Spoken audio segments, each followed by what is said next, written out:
menjadi kunci gegerku karo bojoku. Ternyata komunikasi. Omong-omongan. Tapi setelah aku ra omong-omongan, iki malah harmonis sampai saya. Aman. Malah iya. aman, Pak. Pancen sing apik iki pancen yo meneng-menengan. Oh iya, terus. Dadi lek enek apa-apa kuwi gawe metode yang lainnya. Bahasa.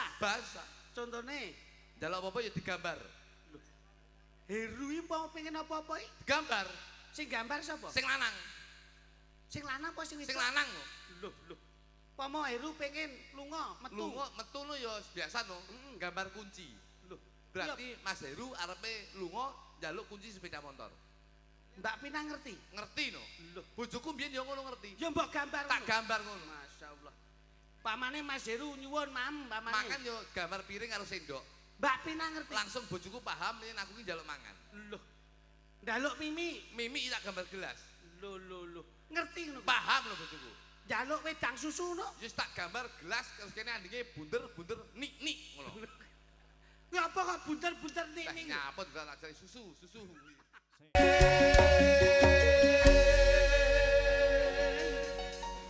Wis ora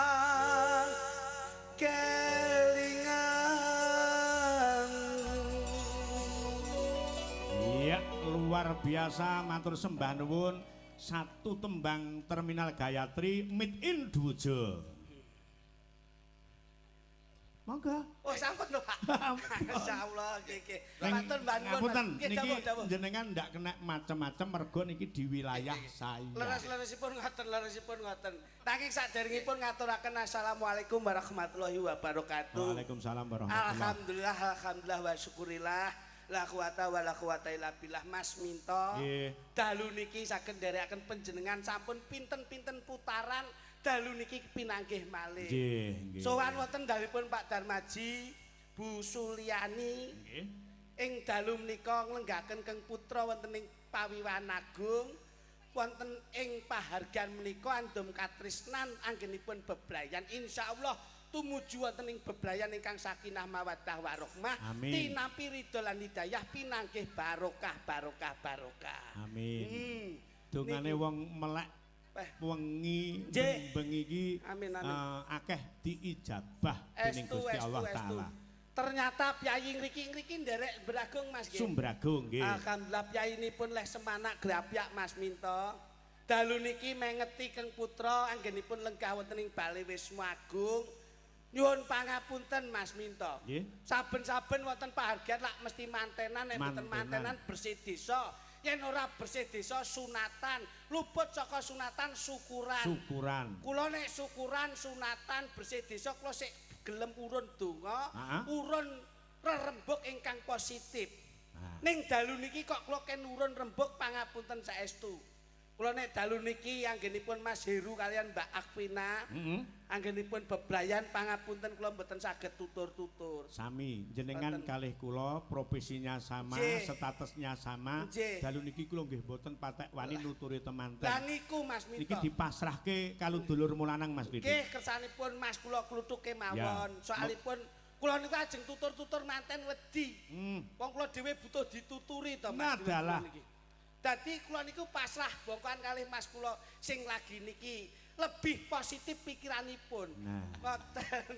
Kersanipun nggih tanggung jawabe Mas Jo Kluthuk. Wis ben Mas Jo Kluthuk mawon sing tutur-tutur kula tak meneng mawon. Padha kalih kula nggih ajeng meneng niki mengke. Ngoten lho. Wis saiki masa bodho sampean Mas. Masa bodho sampean kepiye apike Mas Heru karo Mbak Akvina iki kepiye? Ngono. Aku tak ora melu tutur-tutur, ngomongnya aku wedi kok. Aku ki dina iki butuh dituturi. Ngono.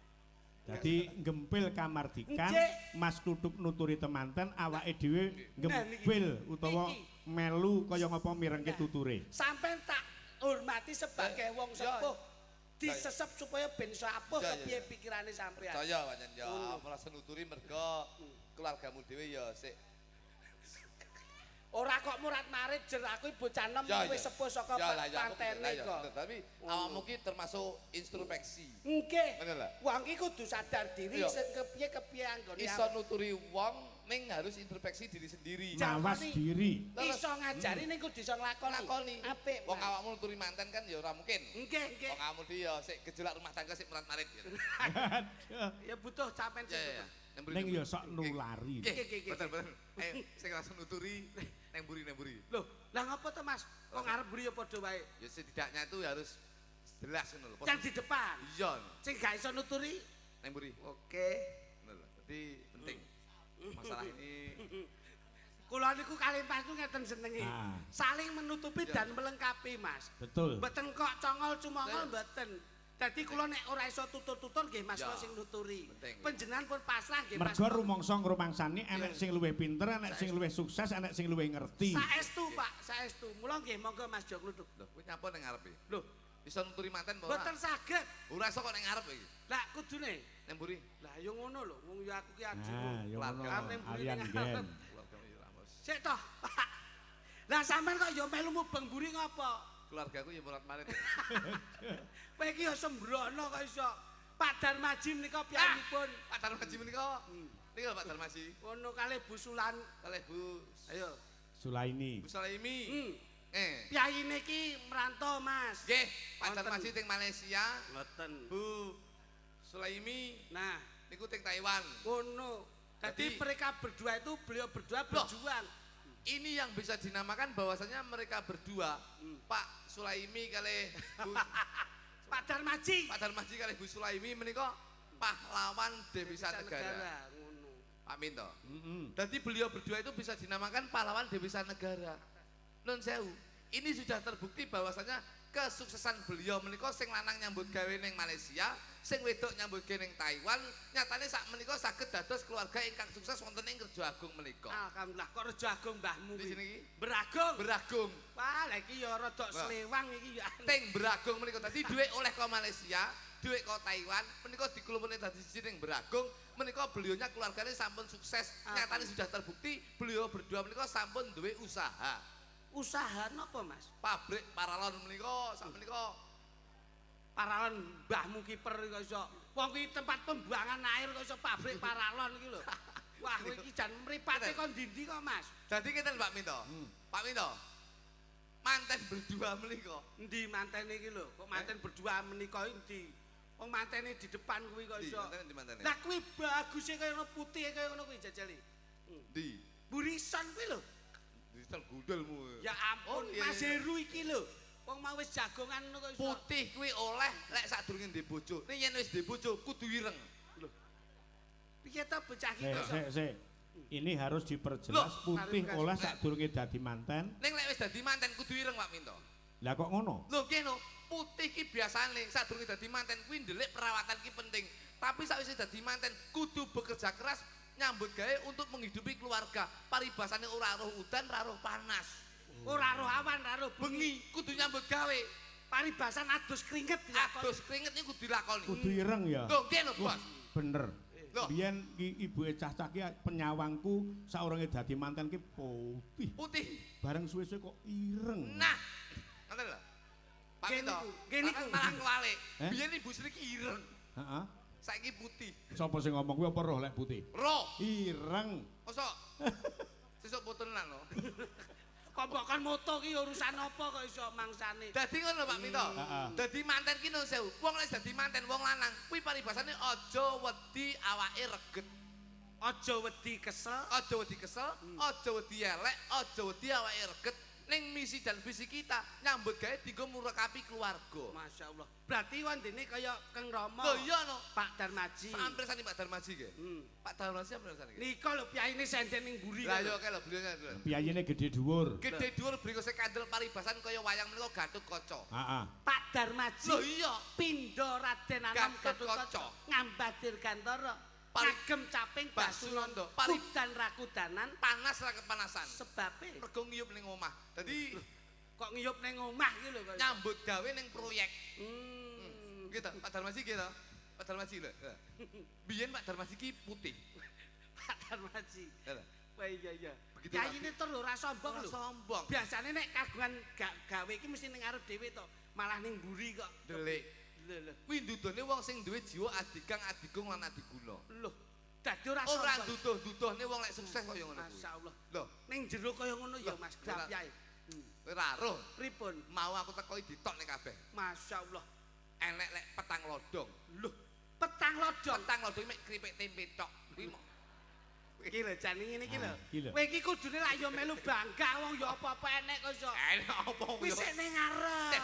sing ngalam petang lodong. Heeh. Nek mburi iki nek 6 lodong Pak Lah Tito. kuwi komplit neh. Kok komplit aku mek kerupuk iwak tok. Lah yo beda kok iso. Tapi hebat lho Pak Minto saiki. Hebate Loh, Pak Darmaji to. Nggih. Pak Darmaji menika nyambut gawe ning Malaysia, ibuke nyambut gawe ning Taiwan. Iki mung apa? Monggo mulyakne anak. Mulane ada kata-kata wong tua mesti mulyakne anak, ning urung mesti anak ki iso mulyakne wong tua. Wong tua siji iso Ngopeni anak 5, ning urung mesti anak 5 iso ngopeni wong tua siji. Lah kuwi lho sing kudu digut. Loh, iki penting lho kata-kata iki penting. wong tuwa wong tua iso siji. mulyakne anak Ning urung anak, mesti iso mulyakne wong tua. sapa sing ngomong? Sing ngomong Pripun, sapa? Kula Kata-kata bijak lho Mas. Lho, anak ki iso mulyakne wong tuwa lho. kok saged Proses pembuatan anak kuwi wis mulyake wong tuwa lho. proses. Ayo. Oh iya. Penak lan mboten penak niku gumantung atinipun, Nah, Pak. kuwi ning awake Mboten. dhewe-dhewe. Tegese menika kula ngendikan matur ingkang kados mekaten menika. Ngendikan ya matur. Matur. Contohmu mbok wis ngomong Loh, ngono wae. iki jelas lho. Rungokno. Sok jenenge anake jenenge apa? Mas Heru. Ru. Heru. Gedhi kono kowe engko tonyo ndasmu bar kowe. Gede oleh tapi pengalaman dalam hidup berumah tangga ki oleh sampai aku. Lah Mas Heru ki jam terbange kok ngendi-ngendi kok. Jam terbang ini apane lho? Lah sampean Jam dinding aku 6 aku ning. jam terbang ki pengalaman ki lho. Ngono. Sampan kudu iso mulyakne wong tuwa. Mula Pak Darmaji Bu Suliani. Kuwi kudu mbok mulyakne. Putrane Pak Darmaji sapa? Nggih, Mas Heru. Mulyakne wong tuamu. Apa meneh mulyakne wong tuamu wedok. Insyaallah kuwi iso membina rumah tangga sing sakinah mawaddah barokah. Nah, Kuwi iki lho, lho. Mas, kuwi lho, Ki Mas. mesti ngerti merga paugrane kesuksesane anak ki gumantung ning wong tuwa Wong tuwa wadon. wadon. Mula yen kepengin sukses angger nyambut gawe lak mesti ridone wong tua, Pak. Iya. Nggih to? Iya. Mesti dilangkai. Mas Kluthuk niku angger budal nyambut gawe. Aku jenenge kok dilangkai. Aku mesti dilangkai kalau diuyu ya. Dilangkai iki dongane wong tua ki Pas lho. nglangkai anyang-anyangan lho aku ngono. Lak lenggahe wonten mriki. Nyambut damel wonten Malaysia kalian Ah. Taiwan. Jadi ngono, Pak? Ki nek dijikuk saka Malaysia karo Taiwan. Kuwi tembunge iso mata. Mata. Dadi sing lanang nyambut ning Malaysia, sing wedok nyambut ning Taiwan. Taiwan. Itu lek kita bisa menyatukan kata-kata itu mata. Maki Malaysia, iki Taiwan. Jadi saya bisa menghimbau nuturi teman-teman lanang karo wedok, mata ki cinta itu dari pandangan pertama dari mata, akhirnya timbul di hati dan nanti akan membina rumah tangga sehidup semati. Masya Allah. Loh, iki wis pitutur lho Pak Minto. Iya. Dadi wong wedok karo wong lanang, bapak karo ibu iki nyambut ning Malaysia karo ning Taiwan, kuwi saka mata mlebu ning ati, akhirnya bisa membina rumah tangga sehidup semati. Dadi rumah tanggamu Ru, iki kudu sehidup semati. Lah, kondene metu siji, Metu bareng, maem siji, mangan bareng, dolan siji, dolan bareng, turu siji, turu bareng. adus siji. Dewe-dewe. Lho kok ora bareng? Kula adus bareng ya kungseng jenenge cilik, wae tak delok cilik mau jenenge. Cilik. Ngono iya. Dadi penting Pak Minto ngoten niku. Tane, Loh, ta itu apa? ta ki wis tegese tanggung jawab. Tanggung jawabe wong lanang apa, tanggung jawabe wong wedok apa. Wong lanang nyambut gawe, wong wedok mempersiapkan apa yang menjadi kebutuhannya wong lanang. Nggih. Heru nyambut gawe, golek pangupaya jiwa dienggo nguripi keluargane, sing wedok ya tanggung jawab piye pamrih wong lanang ki seneng. Wong wedok Mbak Afina. Mbak sapa? Mbak Afina. Mbak Adwina, Nggih. bojomu ndi to, Lu? Lah kene ning sandinge kae to. Kok tuwek mana bojone mu? Mripatmu kae. Wi bae, kutuk bae wis gedeng ngene ya. Lah kowe yo teko aku. Lah kowe dadak ngeruh nyambut andinge kuwi. Lah wong sing sandinge make kok iso mbok bukti. Jadi mengingat seorang laki sebagai saka guruning keluarga, Nggih. mula lek nyambut gawe duwe kaya kudu byuk ketubyuk Byuk, diwehne Pak. sing wedok. Nggih. Nah, iki. Contohi kaya kula Pak Minto. Heeh. Dadi kula niku nun sewu, bojomu itu lho. Bojomu ndi? Bojone turu persiapan Salah. engko bengi iki arena dan juara ya kok iso. Arena dan juara api mburi jenang tok kowe. Oh no, yo. Ngene lho. Kel, Herul. Wong wedok ki kuncine siji ben bahagia. Piye, Mas? Kudu mbok blonjo apa sing dadi kepingane wong wedok kudu mbok tutne. Loh, dadi wong wedok pengen apa-apa Tutne, turuti. Ya nek kemampuan iki cukup gitu, Mas. Lah nek kaya Mas Minto bengi mayang ngene iki, buke nyuwun apa-apa iso ngudaneni. Lah nek terus kemampuane nyambut gawe beda pripun? Sesuai dengan kemampuan awake dhewe Pak Minto. Heeh. Wis wong wedok ki senenge apa? Turuti. Mbuh piye carane golek utangan los. Nuruti wong wedok. Lho, kene Pak Minto. Lek wong wedok kena nggih daringan patut untuk dituruti. Ngono lho, Mas. Loh. Terus Lek wong wedok mung mburu senenge dhewe ora mikir keluargane piye coba. Gaya hidup lho, sing dituntut. lek ra gelem nurut wong wedok nuruti karepe dhewe. Pegat. Kowe aja angger pegat-pegat terus lho kowe. Loh, los iki. Kowe las-los bojomu ya mbok losne. Nyatane kowe dhewe ya mumet to ya an. Loh, Nyetir wong wedok kuwi angel. wong wedok ki keras kepala. Wah, apa es batu Loh, Sing ngomong lek wong wedok keras kepala sapa? niki nun Sing sewu. keras kepala ki wong lanang. Wong wedok Pak Minto. Wong lanang. Kok saged? Teko wong wedok-wedok lek wong lanang ate ndak keras kepala nesu apa ora jajal? Pak Minto kuwi kepalane siji. Pak Minto. Iki kepala liyane Pak Minto. Iki jane bukune kok ngendi to? Aku nganti gak cetok aku. Hei, Pak Minto iki duduk kuwi. Iya. Ayo terus coba. Wong wedok ki di nun sewu, wis dikodratne keras kepala. Tapi mek kepalane tok, liyane empuk. Kowe aja pilih-pilih lho. Wis to. Kabeh ki ya ana sing keras ana sing empuk. Tegese keras kepala ki pemikirane sok lho wong wedok ki nun sewu. Ki kodrate ya. Nggih. Siji gampang emosi, loro cemburu ki tinggi, sing keloro apa sing didadi karepe kudu dituruti ki wong wedok. Tambah sitok. Tapi atine ki empuk, tegese Oh. gampang nangis. Lah kuwi. Tangane ya empuk, gampang nyambut gawe. Alhamdulillah. Lah, terus liyane ki ya Justru sing nangis ki malah sing atos. Pak Minto iku kono nyapet to Pak Minto. Sampeyan ndak ngerti apa sebabnya kok nangis ki mergo atos. Lah ya, Mergo nangis ki duwe gegayuhan di kekarepan. Kudu Iki lek dipinangkan. ngerayu karo wong lanang terus kanggo cara nangis. Wong lanang ben nyoh sakmene, nyoh semene. Piye to, Pak? Pak Minto. Hah? Niki ilmu kula lho. Wis to. Iki lho, rungokno kodhok kaya ngene. Kodhok ya. Kodhok ki ramene kaya ngene. Iki aja mbok delok kodhoke, Didelok piye, Mas? didelok sasmitone. Tapi aja entuk ngorek lho. Lho nyapa? Nek ngorek kobong iku. Kabong dasmu iki. Ngono. Wong ki. Kene. Dadi nun sewu Pak Minto. Heeh. Dadi Heru karo Mbak Vina iki kudu nyenengke wong tuane. Aja duwe jiwa idealisme, tegese nyenengne keluargane awake dhewe, ning ya kudu duwe prinsip nyenengne wong tuane lan nyenengne maratuwane. Lah nyenengne iki karo materi. Lho ya ora no. Ru. Heru. Lho. 15 tahun aku rabi iki ra tau kok seneng karo wong wedok liyane. Masya Allah, pinter imanmu kuat, takwamu yo gede. Lho, kok takwamu gede aku dipantau terus kok aku wis. Yo dipantau ora ki ndelok ngono lho. Kunci keluarga ben harmonis Pak Minto. Heeh. Lho, Delok sik iki situasine. kuncine sisi ru.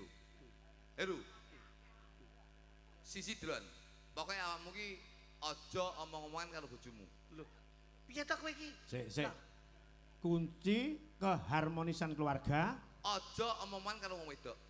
lek dianggap satru. Loh, satu lah masalah. Yang penting untuk menuju rumah tangga yang harmonis. Di kalangan masyarakat terus ndak oleh ngomong karo bojo, terus nganggo sasmita piye lek jelas diarani wong padu. Ndak rukun. Piyayi sakmene mbane iki duwe bojo kuwi nun Wes. sewu lho. Wong mantu ki goleke teman turu anake lho. Mas Heru maune ijen, njur saiki kagungan garwa ki karepe ben enek kanca komunikasi. Golek omong-omongan ki wong wedok sekolah dijak omongan, kuwi mesti ngundat-ngundat perkara liyane. Wah, kuwi ngawur kowe nek Mas Heru mboten e. Sik ben dijlentrehke kok kudu ndak omong-omongan neng-nengan ki piye? Kula mbiyen iki membina rumah tangga ki 2 tahun, ki Terus? kerep omong-omongan, ki malah kerep geger. Loh, Tapi setelah aku goleki apa terus menjadi kunci gegerku karo bojoku, Oke. ternyata komunikasi. omong-omongan. Omongan. Tapi setelah aku ra omong-omongan, ki malah harmonis sampai saiki. Aman. Malah Oh iya, aman, Pak Minto. pancen sing apik iki pancen yo meneng-menengan. Meneng-menengan. Oh iya, terus. Ngoten. Dadi nek enek apa-apa, kuwi gawe metode yang lainnya. Bahasa. Bahasa. Contone Dalam apa-apa ya digambar. Heru iki mau pengen apa-apa iki? Gambar. Sing gambar sapa? Sing lanang. Sing lanang apa sing wedok? Sing lanang lho. Lho. Pomo Heru pengen lunga, metu. Metu lho ya biasa no. Gambar kunci. Lho, berarti Mas Heru arepe lunga njaluk kunci sepeda motor. Mbak Pina ngerti? Ngerti no. Lho, bojoku mbiyen ya ngono ngerti. Ya mbok gambar Tak gambar ngono. Masyaallah. Pamane Mas Heru nyuwun pamane. Makan yo gambar piring karo sendok. Mbak Pina ngerti. Langsung bojoku paham yen aku ki njaluk mangan. Lho. Njaluk Mimi. Mimi tak gambar gelas. Lho. Ngerti ngono. Paham lho bojoku. Njaluk wedang susu no. Wis tak gambar gelas terus kene andinge bunder nik ngono. Ya apa kok bunter-bunter nik. Nyapa juga tak cari susu. Sik. Terus umpama sampean arep njaluk adus piye? Adus tak gambar siduk Pak Minto. Mesti bojoku langsung sprundul njuk anduk. Oh. Ngoten niku kula. Nek kangen hubungan. Nah. Terus pengen kumpul ngene iki, malam pertama kowe biyen piye jae? Lek pengen mangan, kuwi tak gambar piring karo sendok. Ngerti ya? Paham bojoku. Lah nek Mimi Gelas. Lah nek terus kangen pengen kumpul. Mesti tak adus ya. Kuwi tak gambar siduk, aku mesti arepe adus. Oh. Bojoku paham. Malam Jumat ngene iki. Ya. Sunah Rasul ibadah. Lah ngene iki lek arepe nyambut gawe ya. Heeh. Aku mesti tak gambar kunci ngono bojoku mesti nyepakne mobil aku. Lho. Ngono. Paham ya? Paham lho. Sing tak takokke ora kuwi lho. Apa? Nek kepengin hubungan suami istri kuwi lho. Lehmu gambar piye? Apa kuwi? Lho. Kok sik teko aku aku ndak ngerti lho. pitakone adimu ki. Pak Minto. Lek arep lanang wedok ngono lho. Nah, ngono lho. Lah, kuwi to, cis. Cis ki apa kok iso? Cis tipis-tipis. Maksudnya kuwi hubungan ngono kuwi. Kuwi tak gambar. Lah kabeh mbok gambar kok. Kuwi tak gambar. Piye, Mas? Tak gambar kurungan terus lawange buka. Lho, ngono Pak Minto. Sik kok ora padha karo nek makmu karo lek ngombe. Lho ya beda no njaluke kuwi yo. Dadi tak gambar kurungan karo lawange buka. Lah nyapa kok ming hubungan lawange buka karo kurungan. Kuwi berarti manuke wayahe mlebu. Ngono lho. Dadi Sasmita. Lek bojomu ora tanggap. terus Lah coba lek bojomu ndak ngerti. ora tanggap. Ora tanggap. Kuwi tak gawe gerak tubuh. Loh. Gerak tubuh piye? Loh, nggih dengan gerak tubuh lho Pak Minto. Terus contone njajal piye? Njaluk apa? Ya arep turu awor kuwi mau. Turu awor ya aku lek mangan ngene to. Nggih. Lek ngombe ngene. Nggih. Lek njaluk turu awor wis biasa. Piye, Mas? Njalukku mesti mek ngono. Wah, bojomu marah. Mara. Terus akhirnya kodemu Kodeku mek ngene. Apa wi? Pak Minto nyapa to. Oh, anu, olahraga. olahraga. Nah, olahraga iki nyapa to Pak Minto. Lah ngene Kene lho, Pak Minto. Senam to, senam. Oh, ngedukne meteran. Lah alah, kok meteran iki? Mosok meteran dulu ning kene. Bar diukur, Ngene lho, ngene. wah cepot celana. Nah, ya kuwi lho, cepot katok. Iya, Tangga. Iki kan diyetik iki kok jelasne nyapa to jare yo. Wong jenenge nuturi iki ya nuturi sing apik. Iya, mantu. Ora kok nuturi ning sasmitane sasmita sing lapas. Guyon. Wong Mas Heru iki piyaine meneng ngono kae lho. Meneng. Menengo Heru glendem kita ya. Lho. Kok glendem piye to? Tegese glendem iki beliaunya Heru iki glendem untuk membina rumah tangga, ngono lho. Wong piyaine nyeneke meneng anteng. Wong kira enek pepatah mengatakan to Mas. Air beriak tanda tak dalam, air tenang menghanyutkan. Saiki ngene Mas Lidik nggih. Untuk membuktikan bahwasannya untuk minta hubungan suami istri. Nggih. Iki ben jelas iki diperagake karo presiden. Kuwi tak anu ya. Jaluk niku to. Heeh. Oke. Mat. Coba. Sopo? Sing mari sampean lho kuwi iki. Awakmu. Dadak ngomong ngono kuwi kudune praktek nek karo aku ora pas ngono. Bojoku sapa? Wis milih kono sak karepe kono. Golek sing nganggur sakmene sik do mangan kabeh. Pilihna to Pak Minto. Kae lho rada nganggur wiraswara lho. Ndi? Wiraswara lho. Padha lanange gedeng aja niku ya. Lah sing nganggur kuwi tok kok iso mangsane. Glena. Wiraswara. Glena. Ayo sing ndi? Ki do madang kabeh. Kene Nduk. Jale kancanono kae Masmu kae. Iya, kowe lho. Lah kok Kowe tak goleke dangkelan pring iki lho, meneng kowe. Mangsane angel golek sinden ngene iki. Liya-liyane do mam kabeh iki ra gelem maem kok. Ora gelem mangan. Tahu gede tirakate kuwi. Gedhe trakate napa? Iki mau wis mangan tek 3 piring kok sore mau. Kowe iki ra sembrono. Pangapunten lho Mas. Heeh. Wong Pak Darmaji iki piyaine iki blobo lomo. Dadi iki lho Dlon. Yaine wis satene ditokke. ngene, jare kingko para esuk. Iki engko nusul bakso. Lho, sesuk-esuk piye kowe rumah? Pecel. Sesuk bengi sik enek-enek rawon. Lho, tanggapane nganti engko esuk tok. Lho tapi rawon khusus kingko. Ning ndi? Marung dhewe. Mangsane Ayo coba diperagake kaya ngapa? Jale. Iki duduk maneh bojomu, Tuk. Kae Niki, Pak. Heeh. Iki ketoke ngene mawadah tenan lho. Kowe ra sembrono. Ngono. Jale. Gowedi. Kowe iki digolekke rada apik ora gelem jaluke sing ngene sedengan mbok paido kok iso. Ngopo sebabe tak goleke pipit sing gedhi? Lah, Pak. Sing ora mbayar kuwi malah senengane torok karo wong lanang. Nah, ya kuwi. Nah apa? Modelmu. Nyapa? Liyane Pak Minto juga. Disyukuri tok. Kowe iki ora ngerti urusane wong wedok. Wong wedok ngene iki gemati lho, Mas. Mati apa mbok golekne wong wedok sing lengene kentongan ngene kuwi kok. Delok ibu-ibu sing lemu-lemu senenge wong lemu ki ndudoke pikirane ayem, atine tentrem. Sing lanang mesti kuru mergo ngenes. Ya ora. Wis lemu. Masa Heeh. lemu ki ora perkara bahagia ki ketoke penyakit kae. Aja to.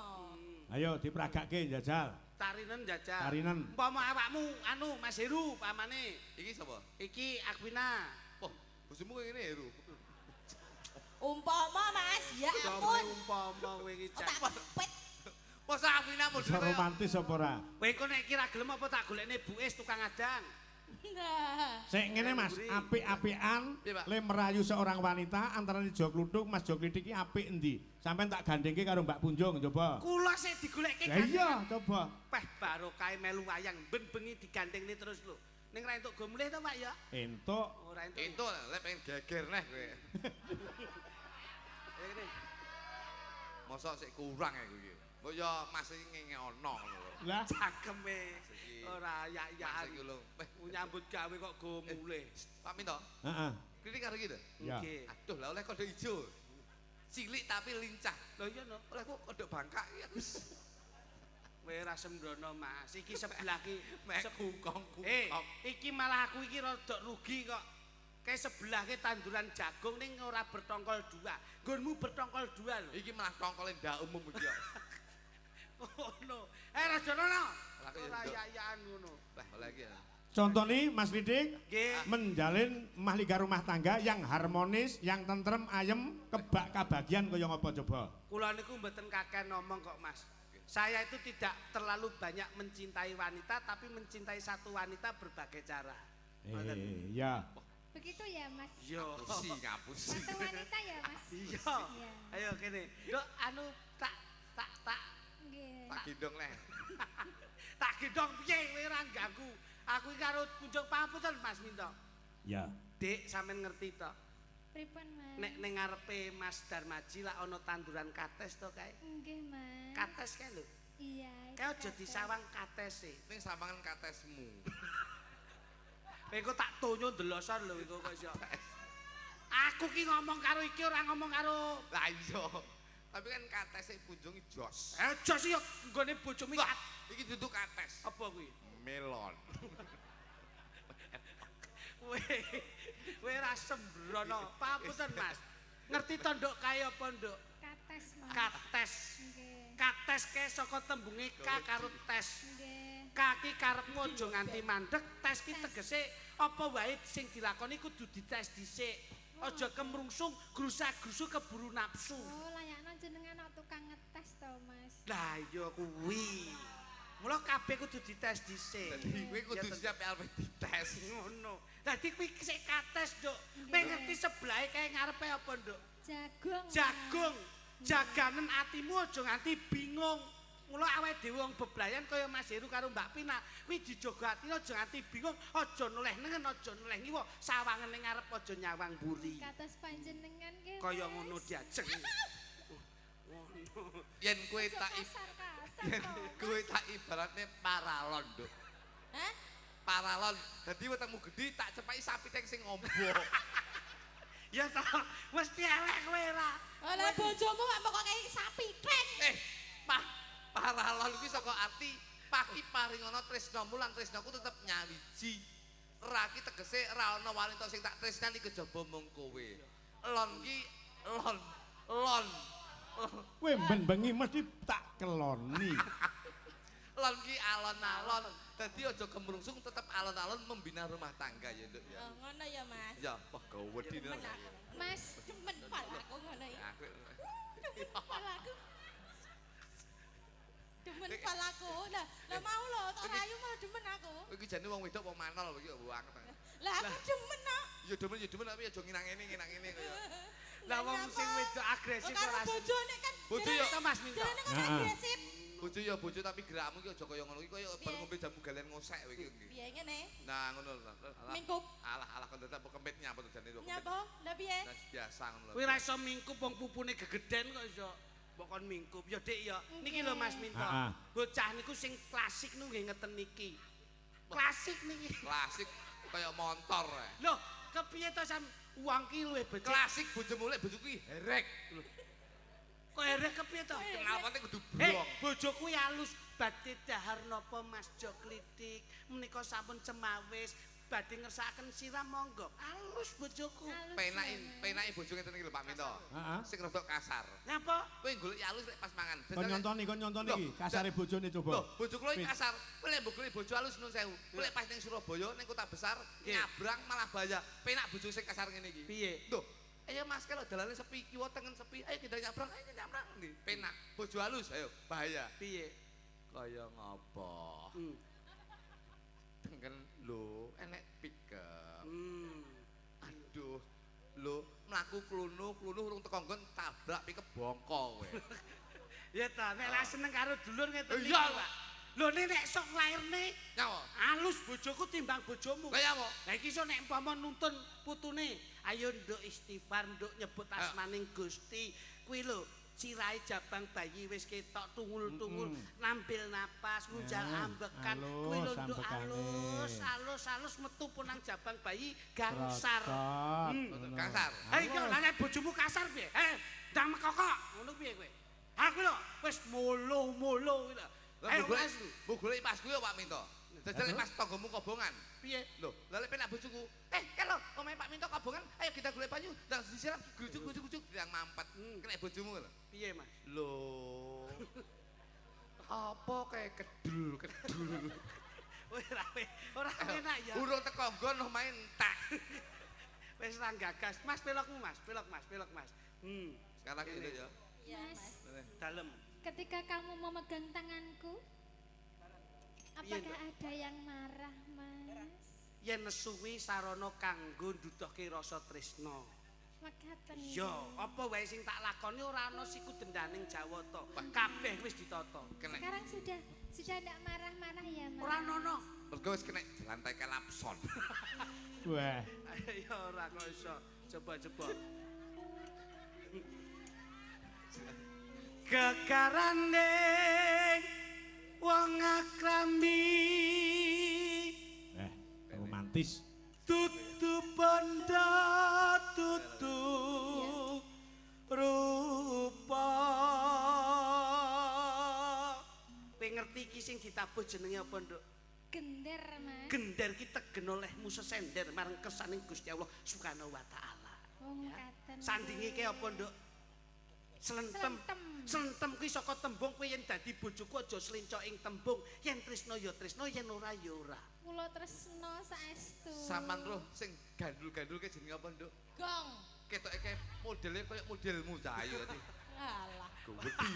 Ayo padha wae. gedeng ya. Gede tapi enek mentol cilik nang tengah.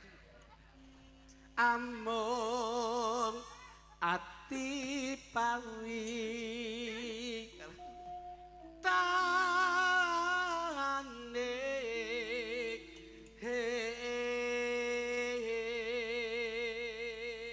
Wah, romantis. Kayak iso apa ora kasing sisih lor kae. Sakit Pak Minto. Aku rayunan, Mas. Sayang. Iya, sayang. Bibit, Iya. apa bedamu sampean karo salon cahayu? Enggak eruh, Mas. Apa, Mas? Kita enek bedane. Nyampur aja genset. Mengecewakan. Enggak kok mengecewakan. Kok. Kon dulang bit ben ketok sayang bit. dagelane nek klambine kaya Dulangan, Pit, dulangan, guling Pit. ngono kuwi. Ngono. Sing didulangi apa serana apa-apa entek kabeh Pak Minto. Lah kuwi Nah, buktikan Ya, Mas, ya. lek memang sampean iki harmonis dalam keluarga. Aja kalah karo keluargane Jo Klidik. Nah, nggih Pak Minto. Tak dulang ya, Mas. Iya iya. Aku suwi enelek 6 tahun rambut dulang, Nduk. Ndek ngenani mbok dulang malah. Ndek sayu. Mosok mangan tenan iki. Alah, alah. Apa kuwi ora gizi ora vitamin blas. Lah wong kuwi. didulang turane wong. Didulang turane sindah-sindah. Didulang turane wong lekmu seneng. Loh, ya Allah. Ngono mbok pamerne. Nyepres, Mas. Nyepres. Aja mbok buak, biasane tisune kuwi mambu siti ya dipangan lho. Ngono. Diakrek. Nyapa? Lombok tok. Lah wong setiae ngono kuwi. Ngombe ya, Mas. Aja kaget. Ngombe ya, Mas. Mimi, ya. mimi. Mimi. Mas. Mimi, anu aja kuwi to, Pipit nyapa ta. Sing ndi? Lah langsung nang ngene kemasane kuwi. Mimi ya, Mas. Alon-alon ya, Mas. Lek Mimi ya, Mas ya. Nyapa to sing iki? Lah sing ndi? Kuwi lho. Engko sing kuwi engko. Mimi sik. Jan setia tenane bojone. Bojone setia Oh, tenan. setia. Setia. Bojone setia. Iki Mimi plus masuk angin. Ya. Setia lho. Ayo, nah Pit sik ngelak Pit. Sik ngelak. Tas sik ngelak. Sik ngelak. Ya, sik tak bukane, Mas. Bojone setia. Nah. Aku ning ya sok ora ngono kuwi mbok cawiske ning mejane penak. Sekali-sekali rap karo tekpon kakak. Aku gak mangan ning raiku pedes. Jakre. Iki jane banyolan opo nek. Iki dulang ya Lombok tok. Lah wong iki ngajak raiku ben kowe dangan. Kowe yo ngono mbok dulang mie paling pedes. Mbok Gak kowe ngerti banyu. rane lomboke lho, Mas. Ora ngerti apa? Umus diomongi Lombok tok mit ngono. Ayo ditutukke Mas Ludung. Suamiku. Luput. Sik. Suamiku sedang anu lho. Matengane komoto barang. Mas kok mesakne ngono? Kowe bar mangan pedes ya iso mbok semprotke ning kancane iki lho. Oh, alah. Wis ora melu mangan mine. Mine bojomu enak ra? Loh, Mine bojomu enak. karek telu. Rontok apa piye? Mas. Kok eruh? Ora kok rontok ning dingengei. Luput pisan kena pisan. Suarane jan arum serak-serak klomoh. Yen gampang luwe gampang. Nah, untuk mepet dirangkul. Ndak cakep ngene. Jan kaya Mas Ludung, Dalem Pak Minto. arep ngawinke kebon yang endi? Niki mesti dikawinke kula suntik. Mas aku gendong, Mas. Gendong. Lah nek perkara kuwi aku engko sik. Nek kowe gandeng tak turuti rene. Kowe pengen gendong tak? Gendong. Gendong sisih ngarep apa mburi, kiwa apa tengen? Sisih ngarep madem mburi. Ngarep madem mburi. Marep. Madem mburi. Lho, lah kuwi lak ya terjadi 2-2-0 karo 1-1-0 lho kuwi. Apa kuwi? Ayo konslet no. Sampeyan yo ngono. Iya. Bahaya. Nyapa? Kok akhirnya dipoto malah kaya ketek mangan kates. Ketake sampean ngono apa piye? Lah iya keteke kowe kates. Lah nek aku lho luput pisan Ayo, kena pisan diajeng pergiwa manut marang pun kakang diajeng pergiwa Nggih, Kang Mas. yen menawa katresnanku mung kowe ra ana liya diajeng pergiwa Aku nyuwun pangku. apa kowe njaluk tak pangku kaya ngene bukti katresnanku pergiwa ayo pergiwa Sugriwa. pergiwa Pergiwa iki lek cilik gedhi Sugriwa. Kuwi kethek oh, Mas.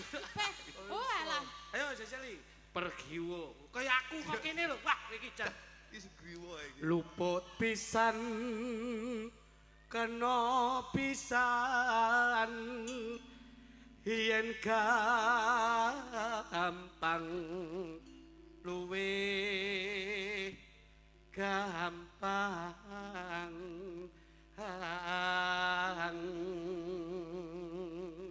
Diajeng garwanipun Kakang Diajeng kowe nyuwun apa bakal tak udaneni waton ora nyuwun mudune lintang rembulan ya Diajeng kula nyuwun gendong kowe njaluk gendong meneh kowe njaluk gendong meneh tak tung kowe njaluk tak gendong Diajeng beluk ayo tak gendong tak indit tak boyong ana ing kadewate Diajeng wis awas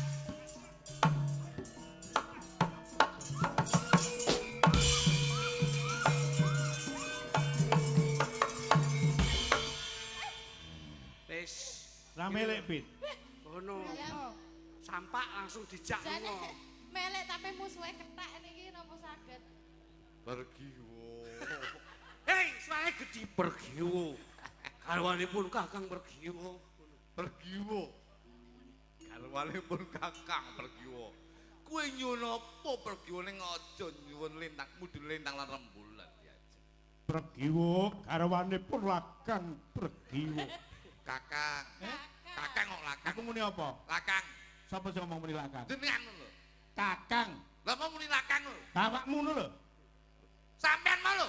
Aku muni apa? Lakang. Lah iya. Lah iya. Heeh. Kok lah iya? Baleni. Pergiwo garwanipun Kakang Pergiwo. Garwanipun lakang Pergiwo. Kakang. Lah yo Kakang pertama aku sisi ning lakang lho. Kowe nyuwun apa Pergiwo? kula nyuwun dipondhong Kang Mas Belok. Kok lho iki kepiye? Tak udaneni Diajeng. Udaneni ndasmu ya. Napa? Enggak kuat ngebos bos. Lho. Gatotkaca iki sekti mandraguna kok iso. Tak semayani. Piye? lah kok dipun semayani Ayo. Karo trisik sik. Sing wedok trisik. Awas. Diajeng Pergiwo. Gage mapano Diajeng. Ndak boyong, ndak penake. Sesandingan marang pun Kakang jenenge. Yo, Pergiwo. Manut telatang dang. Awas. Yo. Ini Pergiwo, ndak bopong Pergiwo. Ayo Pergiwo, malu toh marang. Ayo, ndak bopong. Hei. Wah, pembleser. Oleh-oleh nek yak-yakan yo ngono kuwi lho. Syukur. Lah bojone iki ning kene kok gendong bojone kancane. Gatotkaca rusa. Tak contoni. Wah. Pergiwo. Manut to marang pun Kakang Pergiwo. Bakal ndak kepenake uripmu e.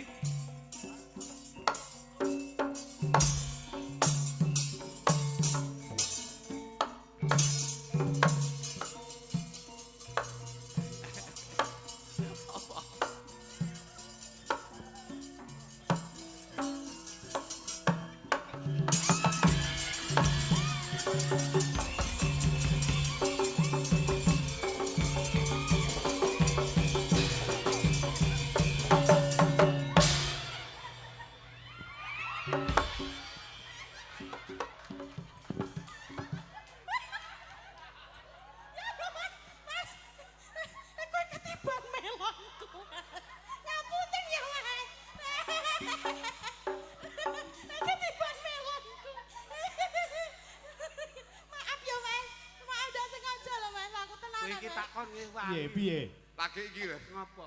Kok dimi lagi. Takoni lagi. Malah mbok junjung ra karo-karo. Begitu cebol langsung. Lul. Oke mapan ayo anak. Ya jenenge wong entuk-entuk iya ngono. Entuk ya entuk mosok karo kocok nek setanting lagi iki. Oh kudune mboponge ya ora ngono kuwi kok iso. Ayo terusno Diajeng. Aku tak menggeh. Wah, sapi tangi sakmono gedine. Wah, kowe kiwa to? Heeh. Aku tengen pas padha tengahe. Pupune kok guling. Kuwi cara kapuk nu super. Nah, saiki nembang bareng, Mas. Lah niki dereng bar kok niki. Urung bar. Dereng sik ben dirampunge mungkin bablaske belok barat. Lintang Samara. Yen angel.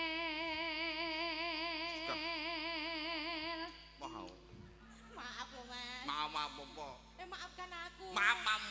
Aku iki Garut Kaca lho. Wis, Alah padikmu penak ayo ana. penak gundulmu iki. Mosok Garut Kaca mek kiwa tok. Yo, Kurang Pit, kurang. Pit, Kurang. sing tengen wehno pisan. Hei, sing tengene sik segelan. Kuwi tulisane SNI. Angel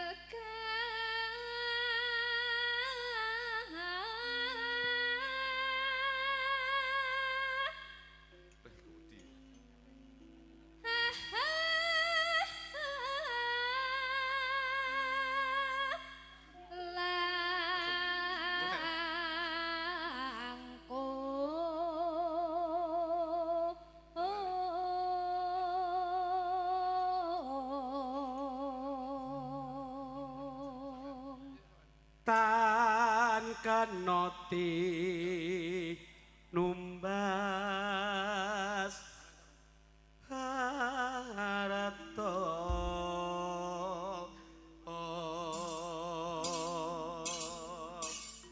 dawah napa Pak Minton derek kok panjenengan? manut larase pelok barang Ya. dadekke lintang asmara. Nah, Ya. Yuk, Yuk, kaya ngapa? Dados. ya. Wah, jan tenan. Pipit, Iya, Mas. aku sayang banget sama kamu. Aku juga sayang banget sama kamu.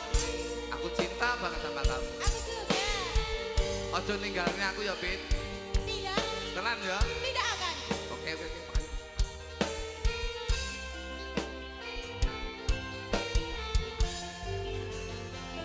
Siang Soal bengi sing tak eling sing ora ana kowe sing ning ati saben bengi tak gawa ngimpi muga-muga tresnamu lan tresnaku tetep senajan aku ning bisa ning kono muga-muga lan aku bisa njogo barang sing tuwa ning jojo Rasa kangen ngeliputi bulan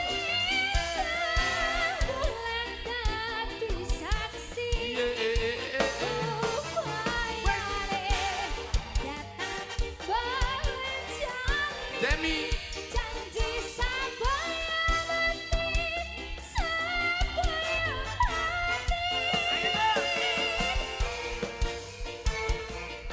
Dek Pujo, dalam asli sabaya metu sabaya pati lho. doa ya Pit ya. Kak Tarnono.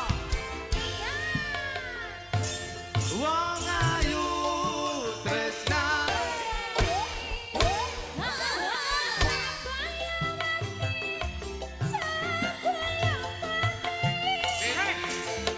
tak cekel omonganmu lho, Cuk. Ora asih bleset. Mas blaske tembang kelinci ucul, Mas. Nggih, Mas Dita. Wong ayu Tresna Tukinaryo Tombo Nyusul ning batenku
Langsung bablas jaipongan Mas Agus.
Dari mana yo Mas datangnya lima dari sawah turun ke kali. Dari mana yo Mas datangnya cinta dari mata turun ke hati. Tuku boto terus tuku setliko dalang imito udah kaloko hari ini terus tuku panggung pancen bahani itu si dendambaan.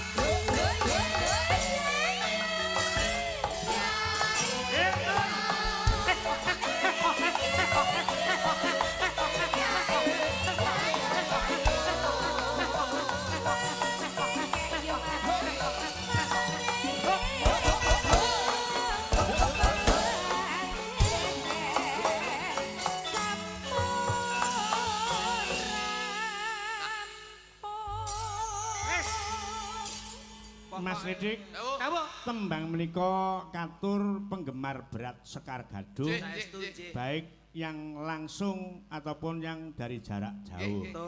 Menika wonten Bapak Samidi kang wonten Kawedusan Ploso Klaten Kru 35. Pak Sawiji nggih biasane rawuh nggih. Kalian Bapak Suryono Pati Jawa Tengah. Siap. Ugi Mas Juwadi Timbul ingkang wonten Rembang. Bapak Sumeh ingkang wonten Ngepoh Tanggung Gunung, Mas Isam Wagir Ponorogo, ugi Mbah Lengger mboten nate ketinggalan, Mas Suratno Solo, Mas Suratno Noglok niki nggih bendalu mirsani. Dan juga diinformasikan Mas Minto, masyarakat Tulungagung jangan sampai ketinggalan. Ya. Tanggal 20 November nanti akan digelar wayang kulit spektakuler wonten Pendopo Agung Tulungagung dengan 3 dalang ternama dari Tulungagung. 1 menika Mas Minto Darsono, kedua Mas Eko Prisdianto, yang ketiga Mas Sun Gondrong saking Mirigambar. Langsung 3 layar. 3 layar, 3 dengan dalang. bintang tamu Wonten Mas Klitik Luduk, wonten Mas Percil, CS, wonten. Kalian benjing dalu Mas. Niken Salindri. Wah, Niken Salindri. Tanggal 20 November di Pendopo Agung Tulungagung. Nggih, kolaborasi. Siap. Kalian benjing dalu tanggal 7 menika hari wayang sedunia. Ada anak-anak Paku Datu Paguyuban Dalang Anom Tulungagung pentas di lapangan Tenggur depan Balai Desa. Menika ada dalang 20 dan pesinden 10. Adapun bintang tamu Mas Dujo, Mas Jo Klidik. Nah, iki awit saking kula panjenengan peduli dengan hari wayang sedunia, benjing derek berpartisipasi nyengkuyung datang dalang Anom Tulungagung. Pancen berpartisipasi. Berpartisipasi nggih. Sakniki awake dhewe niku kadang sok kesel, Mas. Ngomong niku kadang iso mbleset. Iya. Tesih wonten Mas Didik, menika saking Pak Cak Parnopati, Mas Alex Sumbragung, Pak Muidi, Pagu Pare Kediri. Bunda Depok ugi Bu Pakis Rejo. Wah, rawuh niki. Bu Pakis Rejo Bulurah. Oh, rawuh. Rawuh nggih. Iki Mas Ferry saking Kediri, Dudomu Wonogiri, Bapak Kajati ingkang wonten Pakis Rejo. Pakis Rejo niku leh seneng wayang kulit lakon hebat. Ngantek senenge karo wayang. Pasuruan melu. Ning kene Mojokerto ya teko, Surabaya niki ya teko. Saking tresnani Bulurah Pakis Rejo iki karo wayang lho. Ngantek Rabi Dalang. Ora Rabi Dalang kok sapa meneh. Anu Pak Minto niki salam kula kanggo dulur kula sing Norwegia tapi cinta terhadap budaya. Iki ana Mr. Rune karo Yaladin. Yaladin dasmu. Mr. Yarle. Yarle Waton. Boten. Yarle karo Rune karo Miss Jamie. Niku wong ing mriko Norwegia tapi seneng ningali jenengan Pak Minto. Jane ajeng ditanggap teng Norwegia ning gandeng jenengan kalih sindene ra iso basa Norwegia ra sida. Nggih. Kali tanggal 8 jeng ben wonten tetep hari jadi Kabupaten Tulungagung pentas di Bandung Pasar. Bandung. Bintangipun kula kalih Mas. Wah nggih. Mosok pegawai dhewe. Ora ngaos ora. Niku sarengan Gondo Suli nggih wayang kulit Mas Cahyo Kuntadi panjenengan lenggah wonten Bandung campur. Ngaten. Bintang tamu Bandung Cak Cemple kalian Mbak Lucy Brahman. Alhamdulillah nggih. Ya, dirajengake tembang siap Bos, siap. Kula nyuwun gungan panjenengan. Lagu sing meriah tur pesindene mensupport sebagai penari latar. Siap. Anu Pak, ngeten niki lak kula kado untuk Pak Darmaji. Ya. Sinden panjenengan ingkang nembang Mas Jo ingkang nyepeng drum, lajeng saya pinjam wonten gitar. Nah, pesindenipun ingkang nembang loro apa telu? 5. Oh 5. Nggih no. Ya, coba kaya ngapa? Ki kolaborasi antaripun Sekar Gadung kalian Dujo. Jadi semuanya tampil, Pak. Kula tampil, sinden tampil, musisi tampil, semua sinergi. Tur mayang ning mae dhewe arep crita apa nguyai segara. Sing penting seneng-seneng. Nggih, saestu, Pak. Ya, iki mengke nganti jam tengah 2. Anu Mas Luduk siap-siap dulu. Ini aku tak ngambil kanca-kanca. Ya, pesindane papat ngadeg tembangnya apa, Mas? Tembangipun damel Selendang Biru, Pak. Wah, selendang biru. Nah itu. Tak kaget aku, tak pikir kok kedap tresma aku nyawang selendang biru. Tak pikir nek kuwi. Ya, Dok, ngadeg kok. Presiden papat.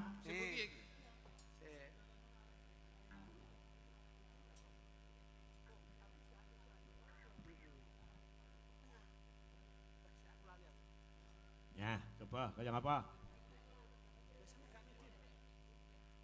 Pangapunten niki lak nggone dhewe tadi ya wis digawe penak. Weh, sing energi lho, Dok, energi lho. Iki masalahe sing ngiringi ya Mas Litik, Mas Lutung kok dikira ora dikira sabotase. Nah, ngono.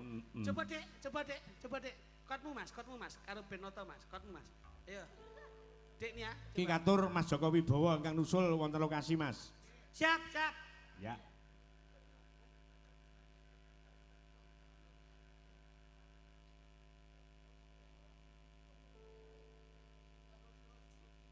Yalah, wis sing nang ngendi-ngendi iki pokoke bek kene iki. Iki pun aman iki, jos.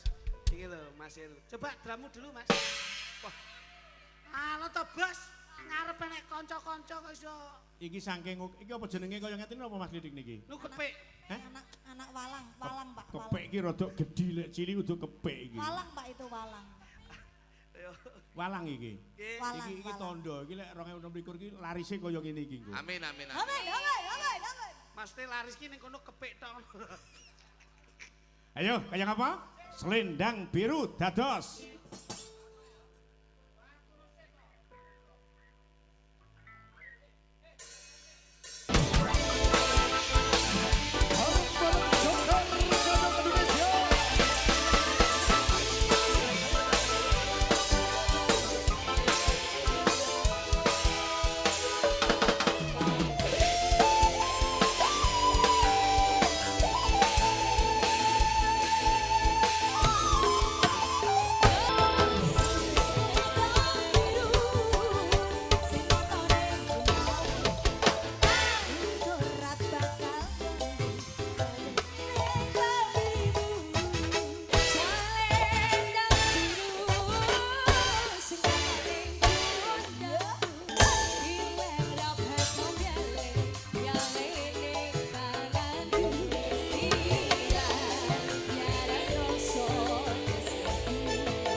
Terima kasih luar biasa Sekar Gadung kolaborasi dengan Duwojo. Yuk, kaya apa? Tembang ingkang pundutan dereng diaturke Mas menika saking kadang penggemar Sekar Gadung kalenggah wonten ing Sumberagung. Mliginipun warga masyarakat Sumberagung kang mengkugati Bapak Darmaji. Ya. Mbak Sulis katuran jumeneng kaya apa? Ngadeka wong ayu. Yuk langsung sepot Mas. Cepat gending.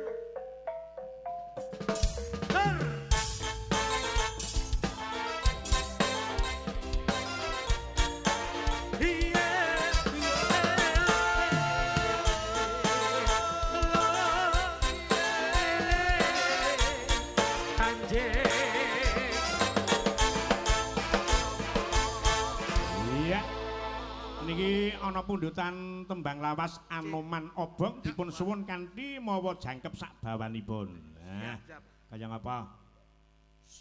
Kula piyambakan iki, Pak. Kancane sapa siji? Mang sapa Mbak Sulis sing diaturi jumeneng? Mbak Punjo. Ya. Pak cocok karo. Wah, jantenan. Nah, karo Mbak Ani, coba. Nih. Nduk, ngadeka nduk. Ayo, Sulis. Dalem, Mas. Mas. Asik. Ceritane wayang Jawi. Ceritane wayang Jawi.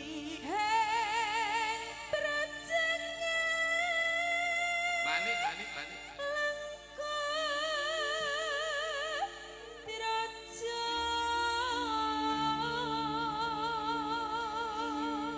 Ketoke karo dipalarne tipis-tipis kok enak ketoke. Rahwana Raja arane Ani gawe keker nyolong Sinta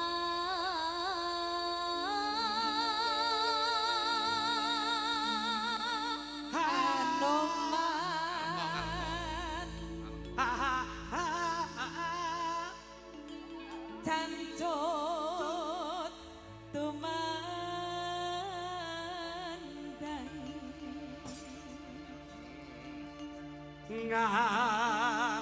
langkah wis dadi